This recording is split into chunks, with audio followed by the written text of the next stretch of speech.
Good evening students. आज हम लोग क्लास 11th का चैप्टर 10 ठीक है वेव्स एंड ऑसिलेशंस का ठीक है रिवीजन करेंगे। ये दूसरा वीडियो है, इसके पहले एक वीडियो 1 था ठीक है। तो आज दूसरे वीडियो में भी हम लोग जो है वेव्स एंड ऑसिलेशंस का कुछ कॉन्सेप्ट देखेंगे जो कि जैक बोर्ड के क्लास 11th के एग्ज़ाम के लिए इम्पोर्टेंट है। तो चलिए हम लोग देखते हैं स्टैंडिंग वेव ठीक है। स्टैंडिंग वेव क्या है?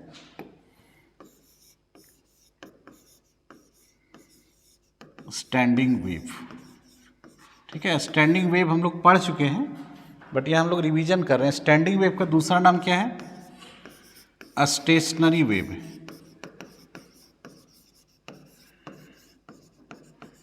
ठीक है ना। तो स्टैंडिंग वेव और स्टेशनरी वेव क्या है? ठीक है। तो जब दो वेव ठीक है, दो वेव, जैसे एक वेव ये है और एक दूसरा वेव है, ये दो वेव जब ऑपोजिट डायरेक्शन में ट्रेवल करता है ठीक है। जो ग्रीन वाला वेव है वो जा रहा है राइट साइड और जो वाइट वाला वेव है वो आ रहा है लेफ्ट साइड ठीक है। जब दो वेव ऑपोजिट डायरेक्शन में ट्रेवल करते हैं तो स्टैंडिंग वेव बनता है ठीक है। स्टैंडिंग वेव जो होता है वो स्थिर लगता है ठीक है, इसीलिए इसका नाम है स्टेशनरी वेव, स्थिर होता है। ये जो स्टैंडिंग वेव है ये दो वेव से मिलके बनता है, दोनों का डायरेक्शन क्या है? ऑपोजिट में है ठीक है। दोनों वेव का फ्रीक्वेंसी सेम होना चाहिए। देखो ये जो ग्रीन वाला वेव है, मान लो इसका इक्वेशन है, ग्रीन वाले का इक्वेशन है y बराबर a sine omega T minus के एक्स है ना। ग्रीन वाला वेव उधर जा रहा है तो इसका इक्वेशन ये है, यहाँ पर माइनस होता है, वीडियो 1 में बताए थे। और जो वाइट वाला वेव है उसका जो इक्वेशन है वो होगा y2 बराबर a sine omega T plus के एक्स ठीक है। ये वेव में प्लस लिखे, प्लस मतलब ये लेफ्ट साइड चल रहा है ठीक है। तो ये जो दोनों वेव है ये अपोजिट डायरेक्शन में चल रहा है, पहला कंडीशन। दूसरा कंडीशन कि दोनों का फ्रीक्वेंसी सेम है। देखो इसका ओमेगा, इसका भी ओमेगा, फ्रीक्वेंसी सेम है, दोनों का एम्पलीट्यूड भी सेम है ठीक है। बट एम्पलीट्यूड सेम होना जरूरी नहीं है ठीक है। हम लोग के सिलेबस में कि एम्पलीट्यूड सेम रख के पढ़ना है, बट एम्पलीट्यूड डिफरेंट भी हो सकता है, फ्रीक्वेंसी सेम होना जरूरी है ठीक है। ये दोनों वेव जब मिलता है, ये वेव और ये वेव जब मिलता है तो एक नया वेव बनता है, उसका नाम क्या है? स्टैंडिंग वेव ठीक है, स्टेशनरी वेव। ये स्टेशनरी वेव जो है इसमें लूप का निर्माण होता है, इसको क्या बोलते हैं हम लोग? लूप बोलते हैं है ना। इसमें क्या बनता है? लूप का निर्माण होता है ठीक है। तो यहाँ कितना लूप है? एक लूप, 2, 3, 4, 5, कुछ भी लूप बन सकते हैं, यहाँ 5 लूप है ठीक है। यहाँ पर देखिए ये जो पॉइंट है, ये जो पॉइंट है, ये जो पॉइंट है ना, ये पॉइंट एक ही लाइन में है। यहाँ फिगर जो है ऊपर नीचे बन गया लेकिन ये पॉइंट एक ही लाइन में है। तो ये सभी पॉइंट को हम लोग नोड कहते हैं। क्या कहते हैं इसको? नोड कहते हैं। ये पॉइंट को क्या बोलते हैं हम लोग? नोड कहते हैं। इसको क्या बोलते हैं? नोड ठीक है। तो ठीक है, नोड में क्या खास बात है कि नोड वाले जो पार्टिकल्स होते हैं, ये नोड जो है यहाँ का जो पार्टिकल्स है उसका एम्पलीट्यूड 0 होता है, मतलब वो दोलन नहीं करते हैं, वाइब्रेशन नहीं करते हैं, स्थिर होते हैं है ना। तो नोड वैसे पार्टिकल का लोकेशन है ठीक है जिसका एम्पलीट्यूड 0 है, जो दोलन में भाग नहीं ले रहे हैं ठीक है। ठीक है, अब जैसे पूछेगा क्वेश्चन ऑब्जेक्टिव कि नोड का फॉर्मेशन कहाँ होता है? नोड का फॉर्मेशन कहाँ होता है? स्टैंडिंग वेव में होता है, स्टेशनरी वेव में होता है ना। दो नोड के बीच का दूरी कितना है? तो दो नोड के बीच का दूरी λ/2 होता है ठीक है। पूछा जाता है एग्जाम में कि दो नोड के बीच का दूरी कितना होता है? λ/2 होता है ठीक है। अब देखिए यहाँ जो बीच बीच में ये सब पॉइंट है इसको हम लोग एंटी नोड कहते हैं। इसको क्या बोलते हैं? Anti node. एंटी नोड में क्या खास बात है कि एंटी नोड वाले पोजीशन में जो पार्टिकल्स हैं वो पार्टिकल्स का डिस्प्लेसमेंट मैक्सिमम होगा है ना। इसका डिस्प्लेसमेंट क्या होगा? मैक्सिमम होगा ठीक है। उसको हम लोग एंटी नोड कहते हैं ना। तो एंटी नोड वाले पार्टिकल का जो एम्पलीट्यूड है वाइब्रेशन का वो मैक्सिमम होगा। अब क्वेश्चन पूछा जाता है कि दो एंटी नोड के बीच का दूरी कितना होगा? तो ये एंटी नोड, ये एंटी नोड, इसके बीच का दूरी, दो लगातार एंटी नोड के बीच का दूरी λ/2 होता है। ठीक है, दो नोड के बीच का भी दूरी λ/2 और दो एंटी नोड के बीच का भी दूरी λ/2। ठीक है, और एक नोड और एक अगला एंटी नोड, नोड और अगला एंटी नोड, मतलब ये दूरी λ/4 होता है। नोड और एंटी नोड, नोड और अगला एंटी नोड के बीच का दूरी λ/4। ठीक है, तो स्टैंडिंग वेव में क्या क्या हम लोग पढ़े कि स्टैंडिंग वेव में दो वेव के मिलने से बनता है, दो प्रोग्रेसिव वेव है ये दोनों, इसके मिलने से बनता है। दोनों का डायरेक्शन अपोजिट होना चाहिए, दोनों का फ्रीक्वेंसी सेम होना चाहिए, दोनों का एम्पलीट्यूड भी यहाँ सेम है ना। एम्पलीट्यूड सेम होना कंपलसरी नहीं है। स्टैंडिंग वेव स्थिर होते हैं। स्थिर क्यों होते हैं? क्योंकि बीच बीच में ये सब जो पार्टिकल हैं ये दोलन नहीं करते हैं। ठीक है, ये लूप के अंदर जितने भी पार्टिकल्स हैं, यहाँ पर पार्टिकल्स होते हैं, वो सब दोलन करते हैं, है ना। सबको क्या कर रहा है? दोलन कर रहा है, लेकिन सबका एम्पलीट्यूड अलग अलग होता है। ठीक है, उसमें सबसे ज़्यादा एम्पलीट्यूड बीच वाले पॉइंट का है, एंटी नोड का, है ना। और ये सब का जो एम्पलीट्यूड है 0 है। ठीक है, दो लगातार नोड के बीच का दूरी λ/2, दो लगातार एंटी नोड के बीच का दूरी λ/2, एक नोड और एक एंटी नोड के बीच का दूरी λ/4, है ना। लूप का फॉर्मेशन कहाँ होता है? स्टैंडिंग वेव में होता है। ठीक है, स्टैंडिंग वेव का इक्वेशन क्या होता है? तो जब ये दोनों को हम लोग ऐड करते हैं, जोड़ते हैं इसको मैथमेटिकली, y = y1 + y2 करके, तो तुमको इस तरह का कुछ मिलेगा, है ना। हम लोग नोट्स में पढ़ते हैं इसको, नोट्स में लिखा हुआ है सारा कुछ। y = a sin ωt cos kx, इस टाइप का मिलेगा। मतलब साइन है, कॉस है, इनटू में है, यहाँ ωt, यहाँ kx है। ठीक है, ये स्टैंडिंग वेव का इक्वेशन है। लेकिन जो प्रोग्रेसिव वेव होता था उसका इक्वेशन कुछ इस तरह का होता था, है ना। प्लस माइनस, या kx इधर हो सकता है, ωt उधर होगा। लेकिन यहाँ देखो, साइन के साथ ωt है, कॉस के साथ kx है, या फिर ऐसे भी हो सकता है। ये स्टैंडिंग वेव नहीं है, प्रोग्रेसिव वेव है ना। देखो ऐसे भी हो सकता है, देखो यहाँ पे कॉस के साथ ωt है, साइन के साथ kx है ना, या ऐसे भी हो सकता है। देखो ऐसे भी हो सकता है, या ऐसे भी हो सकता है। ठीक है, इस तरह के फॉर्मेट में यदि इक्वेशन है तो ये कौन सा इक्वेशन है? ये स्टैंडिंग वेव का इक्वेशन है। ठीक है,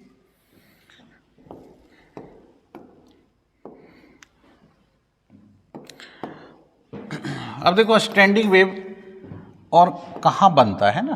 तो स्टैंडिंग वेव इन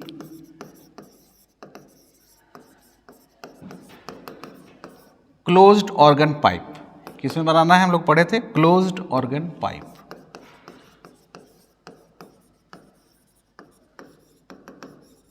ठीक है, देखो क्लोज ऑर्गन पाइप किसको बोलते थे? है ना, ये एक पाइप है, एक तरफ खुला हुआ है, इधर बंद है, इसका नाम क्या है? Close organ pipe. इसमें क्या होता है? स्टैंडिंग वेव का निर्माण होगा। ठीक है, स्टैंडिंग वेव का निर्माण कैसे होगा? मान लो एक वेव उधर से इधर आ रहा है ना, एक वेव उधर से इधर आ रहा है, दूसरा वेव जो है इधर से रिफ्लेक्ट होके जा रहा है, परावर्तित होके जा रहा है। तो दोनों वेव अपोजिट में है, दोनों वेव मिलेगा, मिलने से स्टैंडिंग वेव का निर्माण होगा। तो जब स्टैंडिंग वेव बनेगा तो नोड का फॉर्मेशन होगा, एंटी नोड बनेंगे। तो इसमें भी नोड एंटी नोड बनेगा, है ना। तो कल्पना करो यहाँ क्या होगा, जो खुला हुआ किनारा है यहाँ पर एंटी नोड बनता था, है ना। खुला हुआ किनारा का जो वाइब्रेशन का एम्पलीट्यूड है ज़्यादा से ज़्यादा हो सकता है। याद रखना है कि एम्पलीट्यूड यहाँ पर क्या बनेगा? एंटी नोड बनेगा। ठीक है, इसको डिटेल में हम लोग पढ़ते हैं। ठीक है, लेकिन ये रिवीजन क्लास है, याद रखो। यहाँ पर नोड बनेगा, है ना। तो इसमें जो है क्लोज ऑर्गन पाइप में 3 तरह का मोड हम लोग पढ़ेंगे। कई तरह के मोड हो सकते हैं। First mode, first, second, third, fourth, first mode of vibration पढ़े थे हम लोग। तो इसमें देखो इस तरह का लूप बनेगा, आधा लूप बनेगा। एंटी नोड और नोड के बीच का दूरी कितना है? λ/4, है ना। तो यहाँ से जो फ्रीक्वेंसी निकलता है, इसका फॉर्मूला हम डायरेक्ट बताएंगे। ठीक है, डायरेक्ट फॉर्मूला याद रखो कि इसका फॉर्मूला जो है N1 = V/4L होता है। अब जब सेकेंड मोड में वाइब्रेशन होगा तो सेकेंड मोड में जो है इस तरह का लूप बनता था, ऐसे करके। इसका जो फ्रीक्वेंसी होगा 3V/4L होगा, ठीक है। अगला जो होगा थर्ड मोड में, थर्ड मोड में 3 लूप बनता था इसे, है ना। यहाँ पर आधा लूप, यहाँ पर 1.5 लूप, यहाँ पर 2.5 लूप। यहाँ का फ्रीक्वेंसी क्या होता था, फ्रीक्वेंसी को हम लोग डिराइव नहीं कर रहे हैं ना, 5V/4L। तो ये 3 फ्रीक्वेंसी है। इसके आगे क्या होगा सोचो, 1V, 3V, 5V, 7V, 9V, इस तरह से ओड में चलता है, ठीक है। तो इसका यदि रेशियो निकाला जाए तो इसका रेशियो इस तरह से आता है, ठीक है। मतलब कि क्लोज्ड ऑर्गन पाइप में केवल ओड हार्मोनिक्स होते हैं, ये ओड हार्मोनिक्स है। इस फ्रीक्वेंसी को क्या बोलते हैं, इसका 3 नाम है। इसको बोलते हैं फर्स्ट हार्मोनिक, ठीक है, इसको बोलते हैं हम लोग फर्स्ट हार्मोनिक, इसको बोलते हैं फंडामेंटल फ्रीक्वेंसी, इसको हम लोग बोलते हैं टोन। 3 नाम है इसका, क्या क्या बोले, first harmonic, tone, fundamental frequency. इसका नाम है थर्ड हार्मोनिक, सेकेंड हार्मोनिक यहाँ नहीं होता है, थर्ड हार्मोनिक। और फर्स्ट ओवरटोन, इसका नाम क्या है, फिफ्थ हार्मोनिक, सेकेंड ओवरटोन, ठीक है। ये फॉर्मूला तुमको याद रखना है, बहुत ही इंपॉर्टेंट फॉर्मूला है। अब देखो ये क्लोज ऑर्गन पाइप हो गया। अब देखो open organ pipe, open organ pipe, इसमें दोनों साइड क्या होता है, ओपन होता है, इधर भी खुला हुआ है, इधर भी खुला हुआ है, ठीक है। इसका फ्रीक्वेंसी का फॉर्मूला फर्स्ट मोड में क्या होता है, V/2L, सेकेंड मोड में क्या होता है, 2V/2L, थर्ड मोड में क्या होता है, 3V/2L। यहाँ रेशियो निकालेंगे कितना आएगा,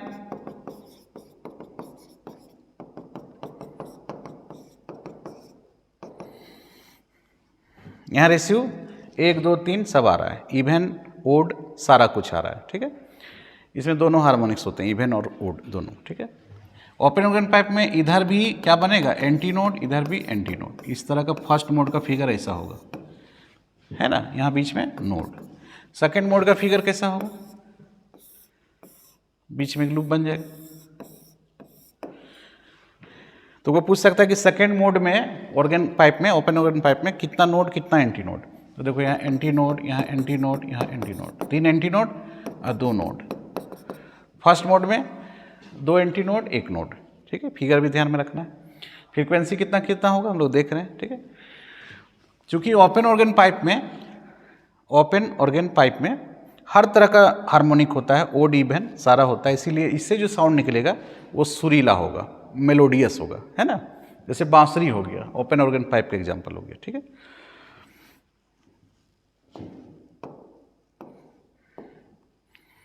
चलो, कोई एक स्ट्रिंग है, दोनों साइड से फिक्स किया हुआ है, ये टाइट स्ट्रिंग है ना, टेंशन है इसमें। इसमें यदि कोई वेव उत्पन्न होता है तो उसका वेलोसिटी का फॉर्मूला क्या होता है, T/μ का रूट। यहाँ T क्या है, T क्या है, T टेंशन है, इस स्ट्रिंग में टेंशन है। म्यू क्या है, म्यू जो है मास बाय लेंथ है, इसका मास m by length l, mass by length,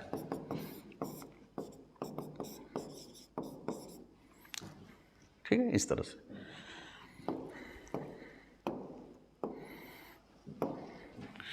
अब देखो हम लोग पढ़ते हैं आगे,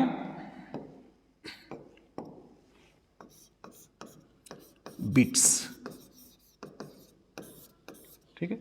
टॉपिक का नाम क्या है, बीट्स। हम लोग पढ़ चुके हैं, रिवीजन कर रहे हैं। बीट्स का फॉर्मेशन कैसे होता है, तो बीट्स का फॉर्मेशन 2 साउंड वेव से होता है, ठीक है। 2 साउंड वेव के मिलने से बीट्स का फॉर्मेशन होता है। वो दोनों साउंड वेव में क्या खासियत होना चाहिए कि दोनों के फ्रीक्वेंसी में थोड़ा सा डिफरेंस होना चाहिए, ठीक है। स्टैंडिंग वेव में हम लोग देखें कि फ्रीक्वेंसी में डिफरेंस नहीं होना चाहिए, है ना, दोनों का ओमेगा सेम था। लेकिन यहाँ क्या होना चाहिए, फ्रीक्वेंसी में डिफरेंस होना चाहिए, लेकिन स्लाइट थोड़ा सा, है ना, ज़्यादा से ज़्यादा 10 हर्ट्ज का डिफरेंस होना चाहिए, ठीक है। और दोनों साउंड वेव एक ही डायरेक्शन में होना चाहिए, सेम डायरेक्शन होना चाहिए। स्टैंडिंग वेव में दोनों का डायरेक्शन अपोजिट होता था, इसमें डायरेक्शन सेम होना चाहिए, ठीक है। बीट्स क्या होता है कि जब 2 साउंड वेव, दोनों का फ्रीक्वेंसी अलग अलग है, जब दोनों साउंड वेव मिलते हैं, सुपर इम्पोज होते हैं, तो एक नया साउंड वेव बनता है। उस नए साउंड वेव में क्या खासियत होती है कि उसका जो एम्पलीट्यूड होता है नया साउंड वेव का, उसका amplitude maximum to minimum vary करता है। मतलब तुमको हाई सुनाई पड़ेगा, लो सुनाई पड़ेगा, हाई सुनाई पड़ेगा, लो सुनाई पड़ेगा, है ना। कभी कभी देखा होगा बीबीसी रेडियो स्टेशन से ऐसा जो न्यूज उन लोग पढ़ता है, इसी टाइप का साउंड जो सो सुनाई पड़ता है ना। तो हाई लो, तो यदि हाई बनता है तो उसको मैक्सिमा बोलते हैं, और लो होता है तो उसको बोलते हैं हम लोग मिनिमा, है ना। इसको वैक्सिंग और वेनिंग भी बोलते हैं, वैक्सिंग और वेनिंग। तो मैक्सिमा यदि बन गया, 2 बार लगातार मैक्सिमा बना तो उसको 1 बीट कहते हैं, और 2 बार यदि मिनिमा बना उसको भी हम लोग 1 बीट कहते हैं, ठीक है। और इस पूरी घटना को बिट्स बोलते हैं। तो एक फॉर्मूला यहाँ रखना है कि नंबर ऑफ बीट्स पर सेकेंड, नंबर ऑफ बीट्स पर सेकेंड बराबर होता है फ्रीक्वेंसी का डिफरेंस n1 माइनस n2, ठीक है। नंबर ऑफ बीट्स पर सेकेंड बराबर फ्रीक्वेंसी का डिफरेंस n1 माइनस n2, ठीक है। ऑब्जेक्टिव में पूछा जा सकता है। तो बीट्स में इतना ही सवाल जो है सो पूछा जाता है, ठीक है। अब आते हैं हम लोग डॉपलर इफेक्ट, डॉपलर्स इफेक्ट, ठीक है। डॉपलर इफेक्ट क्या है, ठीक है। देखो मान लो ये एक साउंड का सोर्स है, इसे साउंड निकल रहा है, ठीक है ना, साउंड का सोर्स है, ठीक है। कुछ फ्रीक्वेंसी का साउंड इससे निकल रहा है, और यहाँ पर एक आदमी है, ठीक है। ये आदमी जो है ऑब्जर्वर है। क्या है ये आदमी? ऑब्जर्वर है, साउंड को सुनना है इसको, ठीक है ना। तो यदि ये रेस्ट में है, ये भी रेस्ट में है, दोनों के बीच रिलेटिव मोशन नहीं है, ठीक है, रिलेटिव मोशन नहीं है। देखो इसके बीच का दूरी फिक्स है तो बोलेंगे रिलेटिव मोशन नहीं है, ठीक है। और रिलेटिव मोशन कैसे नहीं हो सकता? मान लो ये जा रहा है 20 मीटर पर सेकंड से, ये भी जा रहा है 20 मीटर पर सेकंड से, ठीक है। दोनों का स्पीड सेम है तो दोनों के बीच का डिस्टेंस फिक्स होगा, तो रिलेटिव मोशन नहीं होगा, ठीक है। तो रिलेटिव मोशन यदि नहीं है तो जितना फ्रीक्वेंसी का साउंड ये इमिट करेगा, मान लो 500 हर्ट्ज का साउंड का फ्रीक्वेंसी इमिट किया तो 500 हर्ट्ज ये ऑब्जर्व करेगा, सुनेगा 500 हर्ट्ज का फ्रीक्वेंसी। कब? जब रिलेटिव मोशन नहीं है। किसके बीच? ऑब्जर्वर और साउंड का सोर्स। रिलेटिव मोशन नहीं है तो फ्रीक्वेंसी वही सुनेगा जो एक्चुअल फ्रीक्वेंसी है। लेकिन यदि इन दोनों के बीच रिलेटिव मोशन है, दोनों के बीच का डिस्टेंस घट बढ़ रहा है, तो ऐसी स्थिति में ये जो फ्रीक्वेंसी सुनेगा वो ओरिजिनल फ्रीक्वेंसी से डिफरेंट होगा, या तो कम हो सकता है या ज़्यादा हो सकता है। 500 से कम हो सकता है या 500 से ज़्यादा हो सकता है।